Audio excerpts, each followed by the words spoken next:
Good morning. Throughout this pandemic, I've encouraged everyone to stay the course. When a contagious, dangerous virus spreads through a community, no one can be the exception to responsible action. Throughout this pandemic, we've seen the number of cases ebb and flow. We are again seeing a concerning increase in cases. As of today, we're averaging 189 new cases per day, which is a 30% increase in cases over the previous week. This new threshold puts us back into the CDC's high category of transmission, and it seems to be accelerating. The positivity rate is up for the first time in a couple of months. Our public health experts and partners in the region's healthcare systems tell us this increase appears to be across the board, not limited to any age or geography. However, our 5 to 14-year-olds continue to have the highest infection rate, making efforts to vaccinate these children even more important.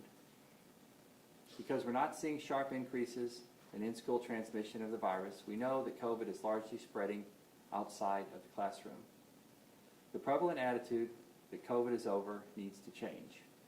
We must redouble our efforts to get vaccinated, to wear a mask in public, and to protect everyone around us. Public health experts tell us these continued increases in numbers represent what is likely the beginning of a winter surge. More indoor gatherings are around the corner as the holiday season begins. Such gatherings can increase the risk of spread, so increased vaccination is critical. This includes boosters. In St. Louis County, more than 1.2 million doses of COVID-19 vaccines have been administered, averaging just over 3,700 doses per day. Boosters and children's vaccines are where we're seeing the largest numbers. People receiving booster doses outnumber people beginning the primary series 2 to 1. In St. Louis County, 54.5% of our residents are fully vaccinated. Those receiving at least a first dose is now more than 61%. But there is still great disparity based on zip code. For example, 76.1% of residents in Maplewood have had at least one dose, as have those who live in 63017, which includes parts of Chesterfield, in Town and Country. By comparison, only 40.1% of those living in 63133 zip code have started the vaccination process. That includes the communities of Wellston, Pagedale, and Hanley Hills. As I said before, stay the course. With each passing day, more shots in arms means more protection in place for all of us. And I know it's hard to tune out the noise of social media and the 24-hour news channels where anti-vaxxers share their dangerous misinformation. And I've heard plenty of it myself over the past several months at county council meetings, where a mask mandate is flouted and dark web quackery is quoted like it's gospel.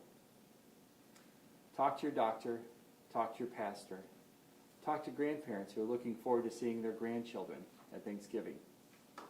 And kids, listen to Big Bird. Sesame Street has long been a place to educate and entertain children. While a Texas senator seems to be threatened by the beloved family character, the message that a vaccine will keep children healthy is not propaganda, folks. It's fact. Vaccines are safe and effective.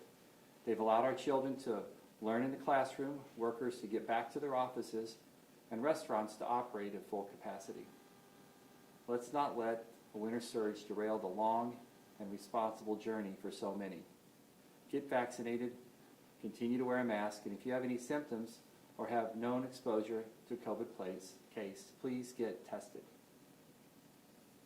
If you test positive, please isolate yourself so that you limit transmission. So many of you are doing the right thing. Thank you. It's your responsible actions that prevented this pandemic from being much worse. And I'd be happy to take any questions. Dr. Page, what do you think is behind the increase? We've been talking about cases generally on the decline for quite some time, and now we have cases on the rise, at least at this point.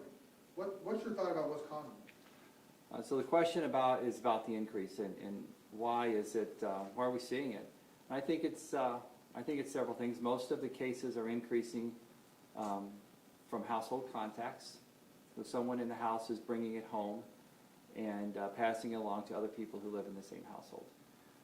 With more people gathering inside and a little bit of sentiment in the community that we're through this, I think people are dropping the guard a little bit.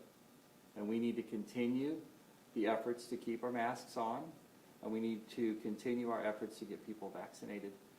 There is some concern in the community that some of the vaccination immunity might be fading a little bit because people are ready for the booster. And even though you've been vaccinated and you're likely to be protected from serious illness, you can still test positive for COVID and pass it on to someone else. And that's why if you're due for a booster, you should get it.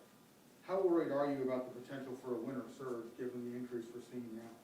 Well, I'm worried when my public health experts tell me to be worried, and when the pandemic task force leaders tell me that we should be worried. And right now, they're telling us that across the country and here in the St. Louis region, we're seeing cases tick up, and we need to keep up our guard.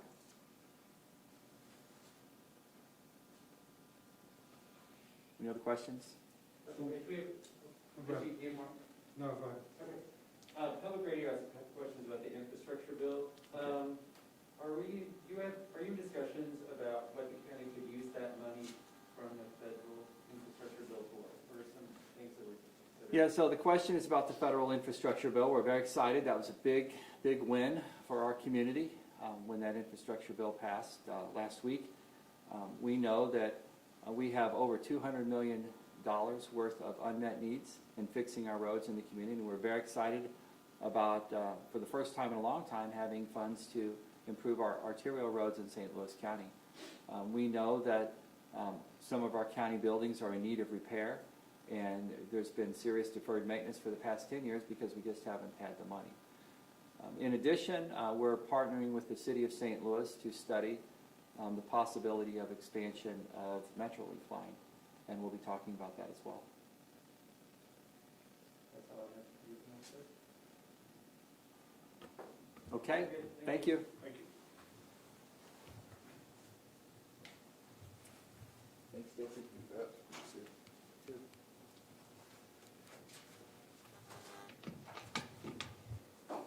So, Doctor, some concern at this point about the winter surge, but not like, the pandemic task force telling you, hey, this is an issue? Pandemic task force is telling me, hey, this is going on. This is not going on. I heard that on the national news last few days, there's been a lot of talk about